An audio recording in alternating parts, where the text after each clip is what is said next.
This is a quick video to introduce you to yet another generative AI tool called as Carbon AI.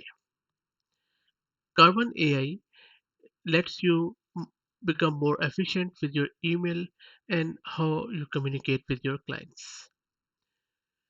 Carbon AI has just launched to automate your tasks by using AI and GPT.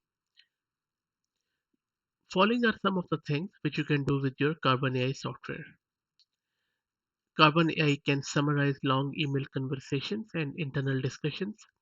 Rather than spending time getting up to speed through a long email chain, a bite sized summary can show you what's important and actionable before you choose to dig deeper. With the help of Carbon AI, you can compose an email draft. Carbon AI can create the first draft of an email based on some short prompts or keywords. You can then review and adjust before sending. Carbon AI also provides you personalized updates to your clients as their job progresses. You can set a task within your Carbon work item to automatically draft an email reflecting your progress and any other prompts you provide.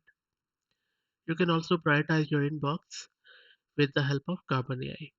Carbon AI assesses urgency, sentiment, and tone to show you which emails need your attention first. You can also improve your writing, and the way you can do is by improving the outgoing client emails by making them more conversational, direct, apologetic, or neutral, depending on your use case. With one click, you can adjust the tone to suit the situation. And this is just the beginning. There is a lot more Carbon AI can do, and I believe that they'll be evolving quite rapidly. I will be putting the link to Carbon AI in the video's description, and I will suggest that you go in and check out their website, which looks pretty cool. I hope you found it useful. If you have any feedback, please put it in the comment section.